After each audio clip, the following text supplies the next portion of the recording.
सभी को नमस्ते। बीएससी पार्ट सेकंड में फर्स्ट पेपर में कृष्णिका विकिरण अपना चैप्टर चल रहा है।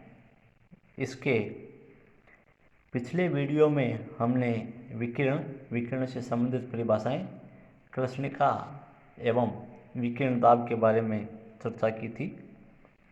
आज हम प्लांक की क्वांटम अभिधारणा एवं प्लांक दोलकों की मध्य ऊर्जा के बारे में चर्चा करेंगे। तो शुरुआत करते हैं प्लांक की क्वांटम परिकल्पना से। प्लांक के अनुसार विकिरण ऊर्जा का उत्सर्जन या अवशोषण कृष्णिका में उपस्थित विद्युत चुंबकीय दोलकों के द्वारा होता है। इन दोलकों से विकिरण ऊर्जा का उत्सर्जन या अवशोषण सतत एवं अविच्छिन्न होकर विविक्त मात्रा में होता है।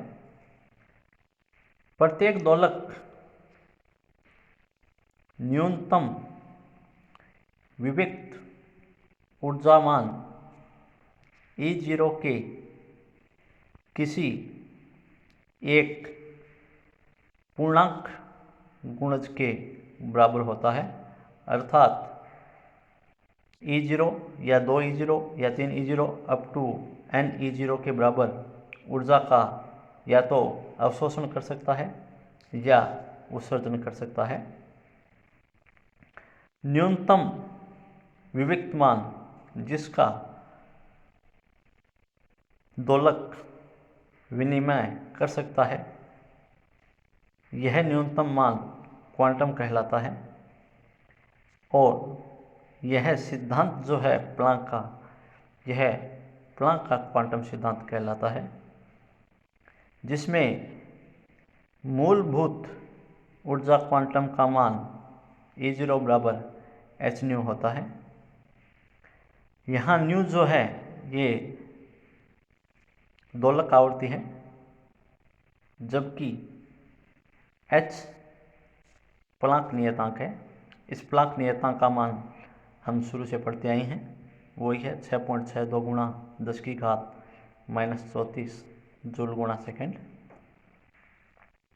तो ये प्लांक की क्वांटम परिकल्पना थी। अब बात करते हैं प्लांक दोलकों की मध्य ऊर्जा की।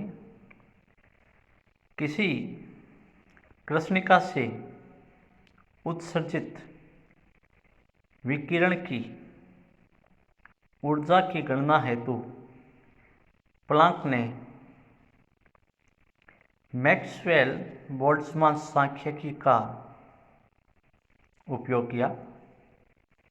प्लांक के अनुसार नियत ताप T पर विविक्त ऊर्जा मान nhν वाले दोलकों की संख्या जो है वो समीकरण 1 द्वारा दी जाती है। nn बराबर a एक्सपोनेंशियल माइनस का nhν अपॉन kT। यहाँ k जो है ये बोल्ट्जमान नियतांक है। अतः nhν ऊर्जा वाले दोलकों की कुल ऊर्जा जो होगी वो निम्न प्रकार लिखी जाएगी, En बराबर nhν nn। इस प्रकार कृष्णिका के दोलकों की कुल ऊर्जा जो है वो समाकलन के रूप में आ जाएगी। सेम वही फॉर्मूला है, केवल समाकलन है। एवं कृष्णिका के दोलकों की जो कुल संख्या है वो सिग्मा nn हो जाएगी। इस प्रकार दोलक की औसत ऊर्जा या मध्य ऊर्जा का मान ज्ञात करें तो इसके लिए अपने पास सूत्र है दोलकों की कुल ऊर्जा बटे दोलकों की कुल संख्या। यहाँ ऊपर दोलकों की कुल ऊर्जा लिखी है, नीचे दोलकों की कुल संख्या लिखी है। इधर आपका ई एवरेज चल रहा है। यहाँ हमने कुछ नहीं किया है, इस nn का मान इस समीकरण 1 से रख दिया है। इस nn का मान रखेंगे, nn का मान रखेंगे तो a से तो a कैंसिल हो गया, ये a ऊपर भी आएगा नीचे भी आएगा इसलिए कैंसिल हो गया। ये NH न्यू आपका ऊपर है और एक्सपोनेंशियल को इस फॉर्म में लिख दिया है। सेम टू सेम ये का ये काम नीचे है। तो इस प्रकार हमारे पास समीकरण 2 आ जाती है। अब माना x बराबर एच न्यू अपॉन के टी, ये एच न्यू अपॉन के टी है, इसको हमने x मान लिया है, तो इससे ये भी एच न्यू बराबर एक्स के टी भी बन जाता है, जिसका अपन उपयोग करेंगे। लेकिन पहले अपन ये लेके चलते हैं x बराबर एच न्यू अपॉन के टी। तो ये x का मान इस समीकरण 2 में रख देते हैं।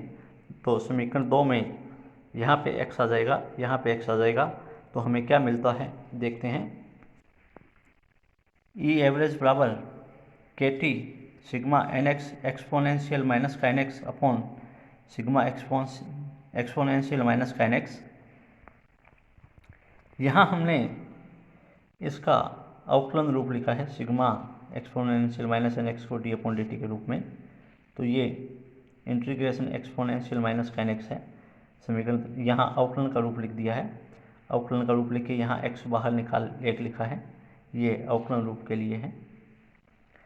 अब आपके इस समीकरण 3 में ये जो मान है एक्सपोनेंशियल एन एक्स जिसका सिग्मा है, तो sigma exponential minus n x है, इसको विस्तार कर लेते हैं। तो ये इसका विस्तार है, इस विस्तार को इस रूप में लिख देते हैं, जिसका अवकलन जो है वो ये है माइनस का ई की घात माइनस एक्स अपॉन 1 माइनस ई की घात माइनस एक्स की स्क्वायर, समीकरण 4। तो इस प्रकार d upon d x sigma exponential minus n x का मान जो है वो ये मिल जाता है। ये मान हम यहाँ पे रख देते हैं समीकरण 3 में, तो हमें मिलता है ई का मान माइनस एक्स के टी था, लेकिन इस माइनस के कारण प्लस हो गया, प्लस का एक्स के t a to the power x upon a to the power minus x, बाकी सारा कैंसिल हो जाएगा। यहाँ पे भी e की घात माइनस एक्स जो है उसको बाहर लेते हैं, तो हम इस रूप को आराम से प्राप्त कर सकते हैं। यहाँ e की घात माइनस एक्स ऊपर है, इन दोनों में e की घात माइनस एक्स कॉमन आएगा, तो यहाँ e की घात एक्स बन गया, यहाँ एक बन गया है, और वो e की घात माइनस एक्स जो है ऊपर नीचे कैंसिल हो गया है। तो यहाँ अपने को माध्य ऊर्जा मिल जाती है एक्स के टी अपॉन ई की घात माइनस एक्स। यहाँ x का मान रख देते हैं, एक तो ये है x का मान, एक ये है, यहाँ दोनों जगह x का मान रख देते हैं। तो x के टी का मान एच न्यू जैसा कि अपन ने वहाँ देखा था वो है, और यहाँ एक ही घात में एच न्यू अपन के टी आ गया। यहाँ x के टी का मान एच न्यू हुआ है, इसलिए के टी नीचे नहीं आया है। तो ये रूप अपन आराम से प्राप्त कर सकते हैं समीकरण 5। समीकरण 5 में न्यू का मान c अपॉन लेमडा लिख देते हैं, तो h c upon lambda a to the power h c upon lambda k t minus 1 हो गया। तो समीकरण 6 मिल गई है। इस प्रकार समीकरण 5 व 6 प्रतिदोलक माध्य ऊर्जा को व्यक्त करती है। यदि h टेंस टू 0 हो, यानी लगभग शून्य हो, तो एक्सपोनेंशियल एच न्यू अपॉन के टी माइनस 1 का जो मान है वो एच न्यू अपॉन के टी के बराबर हो जाता है। यह मान समीकरण 5 में रख देते हैं, तो यहाँ 5 में रखते ही हमारे पास औसत ऊर्जा का जो मान है वो आ जाता है के टी। इसे हमने समीकरण 7 दे दी है। इसलिए h टेंस टू 0 की स्थिति में प्लांक के क्वांटम परिकल्पना से प्राप्त दोलक की मध्य ऊर्जा जो है ये बोल्ट्जमान के ऊर्जा समविभाजन नियम से प्राप्त दोलकों की ऊर्जा के बराबर होता है, और इसका मान के होता है। अर्थात h टेंस टू 0 की स्थिति में प्लांक का जो क्वांटम सिद्धांत है ये चिरसम्मत सिद्धांत का उपगमन करता है। तो इस प्रकार आज के लेक्चर में हमने प्लांक की अभिकल्पना और प्लांक के दोलकों की मध्य ऊर्जा के बारे में चर्चा की। दोनों ही टॉपिक लघुत्तरात्मक प्रश्नों के हिसाब से या लघुत्तरात्मक प्रश्नों के दृष्टिकोण से महत्वपूर्ण है। Thank you.